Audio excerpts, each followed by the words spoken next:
rush hour in Israel, when Israelis of all stripes and colours are forced to mix.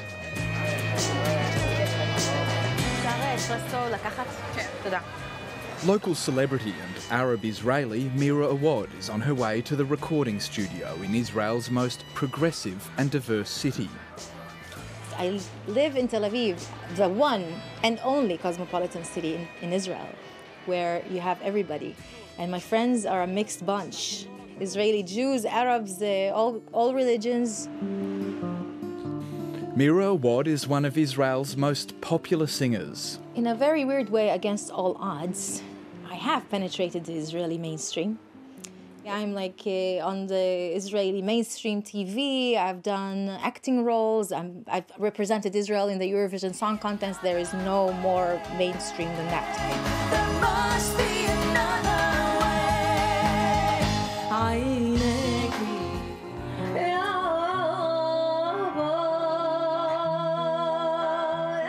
I work with a guitarist who is Jewish. I never think of him as Shai, the Jewish guy. Under a divisive new law, these two Israeli citizens are no longer equals. Because Mira Awad is an Arab, Israel is officially no longer her nation. This law came and just put it into stone, the inequality, put in stone the inequality that Israel has between the Jewish community and all the other minorities, especially the Arabs. לא התקבלה אף הסתייגות, לכן אנחנו נוכל לעבור להצבעה בקריאה שלישית. The bill, known as the nation-state law, was passed by just 7 votes by a divided Israeli parliament in July after nearly a decade of political wrangling.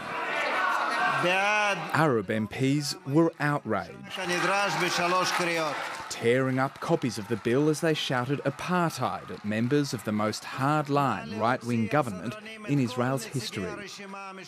It says the state of Israel, its name is Israel. It described the flag, blue and white, with the Star of David on it. And it's amazing. This bill is a celebration for us. About 74% of Israeli citizens are Jewish. More than 20% are of Palestinian origin, known as Arab Israeli citizens.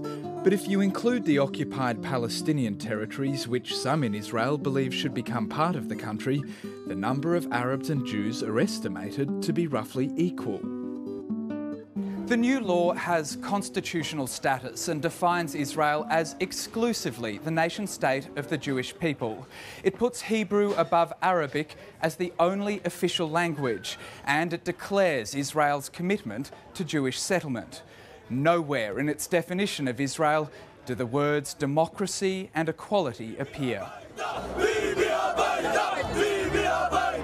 It's one of Israel's smallest minorities that's created the biggest backlash.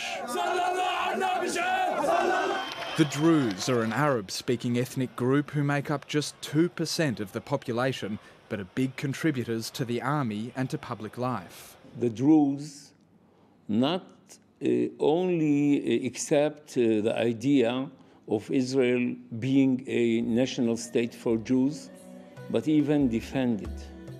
And support Israel in hard times of wars, and others pay a high price for that. Salah Tarif served in the Israeli army for 8 years and was the first non-Jewish Israeli government minister before he was forced to step down in a corruption scandal. Unlike Arab Israeli citizens, Druze Israelis, like those buried here, are forced to serve in the army just like Jewish citizens. What is it that makes the Druze community so angry about this law? You are now a second-rate citizen, according to the law. Actually, in the past, there have been discrimination toward minorities, but you know, it was against the law. Now, it's according to the law. There's also fierce opposition to the law from some within the Jewish community, including the publisher of Israel's longest-running newspaper. This new law that was passed just a few weeks ago actually deserts this basic principle for democracy and turns Israel into a potentially apartheid state. Dov Hayun is a popular rabbi at a religious school in Haifa in Israel's north, who made headlines in July when he was arrested for holding non-Orthodox weddings. The rabbi is entering local politics to fight what he sees as the growing control of Israel by the more hardline, ultra-Orthodox Jewish community. The feeling today among the ultra-Orthodox community is one of all power, and they want to keep taking power away from other minorities. And this is where I see the dangers, seeing a shift from democracy to a fascist, theocratic state. Israeli MP Sharon Heskel represents a new generation in Israel's ruling Likud party who forego religion for fierce nationalism. From polling that we've seen, we see a very big support to this bill.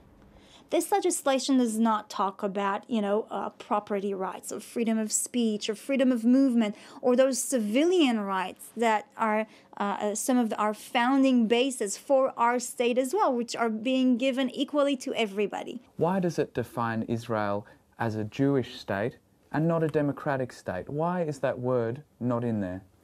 Well, when you describe a character of a country, this is not a place to put something like that.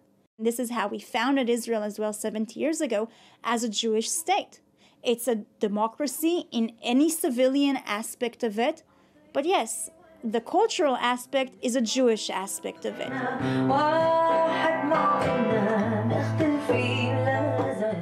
For Mira Awad, this law is far more than symbolic. She fears for her future under an Israeli government which she says has now codified racism. They want to get rid of the Arabs, they want to get rid of the Arabic language, they want to get rid of anybody who does not agree with the status quo. So yeah, these little steps for now, a lot of people dismiss them as, this law, it's the same reality we had before, only now it's, written down. Yes, it's the same reality we had before. We had the hope of changing it, and now it's written down.